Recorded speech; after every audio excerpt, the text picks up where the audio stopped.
Imagine the scene. Your doorbell rings. You open the door. All you see is a clown holding a balloon. And boom, in that moment, your life ends. And it takes decades for new evidence to come up to just point to your supposed killer.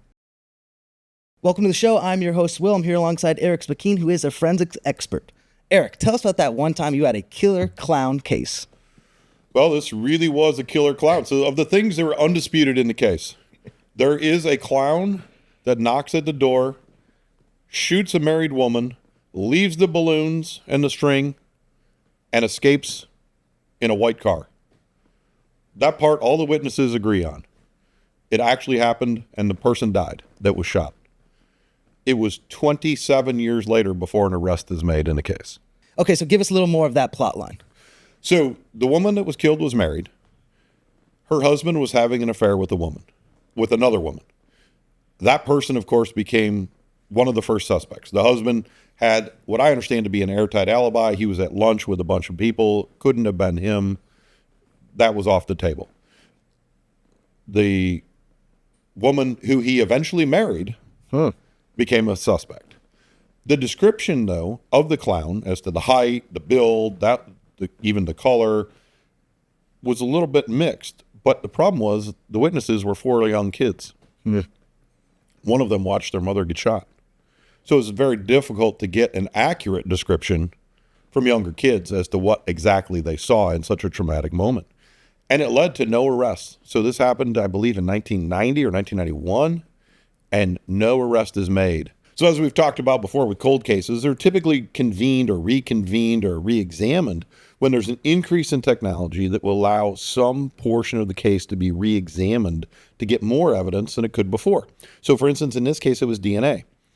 The amount of DNA that's required went down. So you could do DNA on a smaller sample with less to work with and still get the profile of someone that touched an item or handled an item. So that was what really pushed this case forward in the cold case in the late teens, like around 13 to 17, 2013 to 2017. And this has actually recently been kind of on the national spotlight because a new Docuseries just came out about this exact case, and you were actually part of it. Yes, so a 3-part series was released, I think, last Thursday on a network, and it's about 6 hours of this case. So it starts with originally what happened, then the inactivity period, and the 3rd episode is the forensics that led to the arrest and finalization of the case. Okay, so you obviously got called in on this. So when do you come in? So I came in late 2019, I believe, is when I was contacted. And what part of the case were you a part of? So I got asked to look at the overall forensic evidence of the case. So there were balloons and string that were found. There was supposedly a partial fingerprint on one of the balloons. They wanted to determine, was it identifiable? Okay. It was proposed by the government that it was not usable and not identifiable. They wanted to look at it. Look at the fiber evidence. There were fibers from a car, fibers from a boot, fibers from the orange clown wig that were supposedly found. One of the strangest twists. So if you can imagine the setting that you laid out, that a clown knocks at the door, shoots, and leaves the balloons. In other words, the prop behind. You're going to comb that evidence pretty carefully, right? Yeah. You're going to look at the balloons and the string, and they did. They looked at the balloons, they looked at the string, they looked at all these things. In the 1990s, 27 years later, or 24 years later, someone supposedly finds an orange fiber on the string of one of the balloons that was left behind. So they were going back through the old cold case evidence.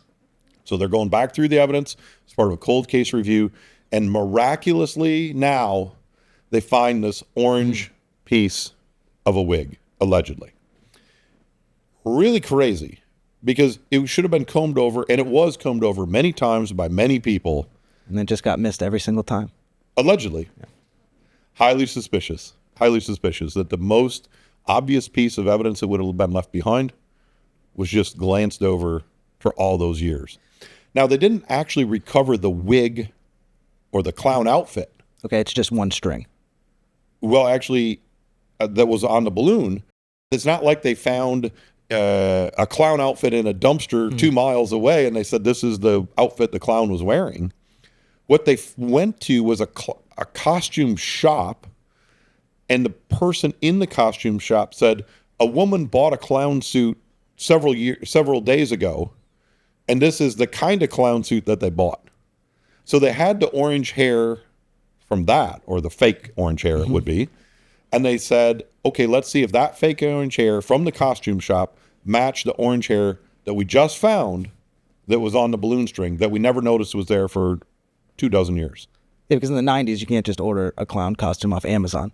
Right, there was no Amazon in the 90s. So they have to backtrack it from that. You actually had to go to the costume shop to get the clown suit. So when you get all the evidence, where do you start? So I went to examine the original evidence in the Palm Beach or West Palm Beach Police Department, or PBSO, the sheriff's office. And I started with the balloons and the string, the most obvious places to start. Looked at the fingerprint, photographed that. A different person from my office examined the print and agreed. The print was not usable. Okay. It was just a smudge. It definitely was from a finger, but there was no way to figure out whose finger it came from. That was kind of a dead end. The string, there wasn't much to it because the orange fiber or hair had been removed from the string by that point in time for some testing. So all I got to do then was look at the fragments of the orange hair that came from the string. And I had the clown suit that was now in evidence that they had bought from the clown or the costume shop where supposedly the killer had bought the clown suit. So how does all this evidence get to an alleged shooter? Well, there was DNA evidence from other pieces that allegedly pointed to the mistress of the man whose wife was shot. Okay. So in a case like this, I would say it's fair to assume that would be a prime suspect. Mm-hmm. And that would be one of the people that you would look at. And when the DNA points to that person, it becomes attention worthy, let's say. The problem was in one of the pieces of DNA evidence, 2/3 of the DNA was male and only 1/3 was female. It wasn't a complete profile. So that piece of evidence was a little suspect. And then there was one piece that allegedly pointed to some degree to this woman. As far as all the statistics, I can't answer exactly how close much, it was. yeah. But it wasn't like 1 in 8 billion or anything like that. It was much, much, much less than that. So does this woman get convicted? No, the woman was not convicted. It started out that they were going to prosecute and push for the death penalty. Oh, wow. Then that was removed, and it was life in prison. As the evidence started to circle the drain for the prosecution, as far as how reliable the DNA was, what happened with the fiber, how it was found, how the evidence was stored, all these things that came into play, it went down, and the person had spent 7 years in jail awaiting trial, and the plea deal was for 17 more months, roughly a year and a half, and that was it. So the person accepted the plea deal, spent 17 more months in jail, and has been released now. And to my knowledge, she still says she did not do this. She still denies having any involvement in this whatsoever. Wow, that's astounding. Okay, so since this is a show about forensics, walk us through the real detailed analysis of when you show up to that evidence room. What are you using? What kind of methods are you using? And specifically, what did you use for this case? So most of the analysis that I used was microscopic. Okay. There could have been more, and the government had used additional things. So first, let's talk about the mystery hair that was found on the string many years later. There was, when it was discovered in the post time, or the 20 teens, it was sent to the FBI, and an expert there said, I examined it, and it's consistent with, or the same as far as I can tell, with the fiber or the fake hair that was on the wig from the clown costume, the costume store clown suit. And they did a visual examination, like, is it the same color? A size evaluation, like, is it the same circumference and width and so on? And does it have the same properties using infrared? So in this case, they used FTIR, and they looked at, did it have the same carbon stretching frequencies, which is a little complicated, I know, but it's how light passes through and what it does with the colors. What does FTIR stand for? Fourier transform infrared. That does sound complex. That's So cool. it's a little tough. I've had a little exposure to it, though. So when I pulled the evidence and I examined the fiber taken from the string and compared it to the fiber from the wig, fiber from the wig was orange.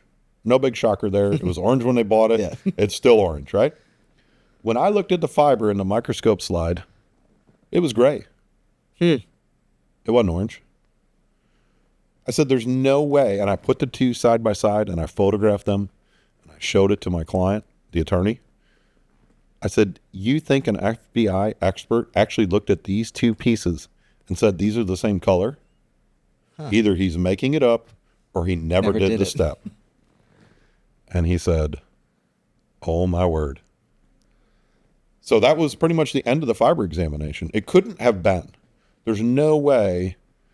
Either he looked at the wrong things. Yeah. He might have compared a snip of one fiber to the same fiber and said, yeah, these are the same color. I get it. That could happen. But it wasn't the fiber that was found from the string that was compared to the one from the wig. No way. I did find a few other fibers that were mislabeled. So they said this came from a certain place. There's no way it came from that place because it was a different makeup. Like they were way too curly to be what was found in this place. So there were things that got mislabeled. There were evidence bags that had been ripped open and ripe for cross-contamination. Yeah. It was also a pretty significant problem. Because for decades, different groups were coming in and out of this evidence box. Absolutely. At one point when I was there to do the examination, they couldn't find the piece of evidence. But the amazing part was, not just that they couldn't find it, they said, our procedure now is to look in all the cases around it in the evidence room and see if it's there. Just in case.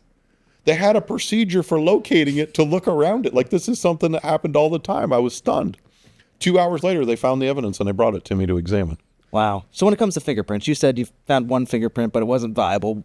When it comes to all that kind of stuff, what does that mean? So when you have a fingerprint, you can get varying degrees of clarity to it, right? You might get the whole print. Yeah, how you hard might people are pressing. Right. You might get just the side of it. You might get the tip, the edge.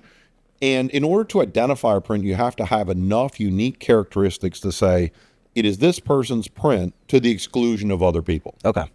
So there has to be enough characteristics, not just one or two, like ridge endings or bifurcations or something like that. It has to be enough to say, it is this person and it couldn't be anyone else. And it varies what other experts will say as to how many points that takes, the uniqueness of each of the points factors in, and so on. But this print had nowhere near enough individuality to ascribe it to any one person or eliminate anyone else. There just wasn't anything there. And you know, if you have a Mylar balloon, the kind of silver shiny ones, it's pretty easy to slide your finger on it and get a smudge, that sort of thing. So it wasn't a surprise that it wasn't that great of a print. And even if it was identifiable, I mean, that could have been the person that works at the Publix where it was bought. It could have been from many different places. And ironically, it was bought at a public store because they were the only place in town that sold this very one specific balloon. So as you go through all this evidence and what everybody was looking at, what you were looking at, it's kind of confusing. How does this case go from prosecutors being like, hey, we have death penalty evidence to, hey, just serve 17 more months and we'll let you go free? Well, that's strange for a murder case. Yeah. It doesn't generally turn out that way. If the evidence is that strong, it does. But a lot of times in cases, the evidence might seem strong until you hold it up to the light and see what happens. So if you take it what the prosecutor had and you get, hey, this evidence we've stored for 27 years and we still have it, and then we found this fiber and it matches this wig that we bought at a costume shop back when the crime happened, and the people at the costume shop say this is the person that bought the wig, seems like a pretty good lock.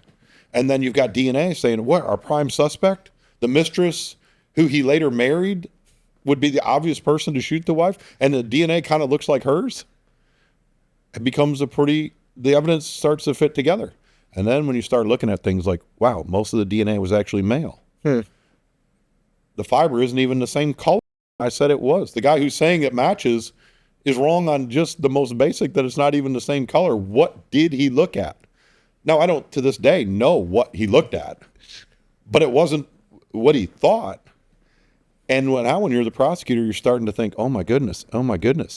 And then they start looking at the history of the evidence. So not just that these bags are torn and ripped and have huge holes in them for many, many years and evidence is shuffled around, but instead there are audits of their property room saying how much in disarray this evidence room is that became public during this trial. And the prosecutor is seeing the likelihood of conviction going down and down and down. Now, the prosecutor, I mean, someone died. Someone was shot over this. So the person had a son that watched this happen. As a prosecutor, you want to seek justice, of course, for the person, the kid, the family. And you don't want to have the person walk away. So all of a sudden, the offer starts going down and down. And the final resting place, pretty close to right before the trial, is 17 more months. After already serving 7 years, 17 more months. So roughly 9 years in jail. But 7 of it was awaiting trial that the person could never get back. I mean, that was already gone, regardless of what the jury said. So you get from one side that there was some justice of 9 years in prison or jail. And on the other side, you get the person taking a plea deal for just 17 more months when you're facing a possibility of the rest of your life behind bars. And it's just a tough case where the evidence isn't quite what they thought it was, but it wasn't quite saying, hey, absolutely wasn't this person. It's a lay down. It can't be them. And this is one of those cases where only one person really knows the truth of what took place that day. Well, actually, it's interesting. Does one person know? I mean, whoever did it, I assume. Whoever did it, right? If that person's still alive today, that person would know. But I don't know who that person is or if they're even around anymore. But you've got a son who saw it, who's now much older, of course, who may think he knows who did it, but I don't know if he's convinced who did it. His friends who saw it saw something slightly different. Yeah. And then you've got a woman who's accused of it because she was the obvious person. In large part, that's the only reason they looked at her is because she was obvious. And she says, I didn't do it. And all of a sudden, the evidence that looked insurmountable became very, very low. And that's why a forensic expert like you is necessary to take cases like this where, you know, it could go either way and really get into the details. Absolutely. The evidence only means something if it stands up to scrutiny. Just saying this matches or that matches doesn't count unless it's actually true. All right, well, thank you so much, Eric. And thank you guys for watching. Join us next time as we go into the forensics of another case.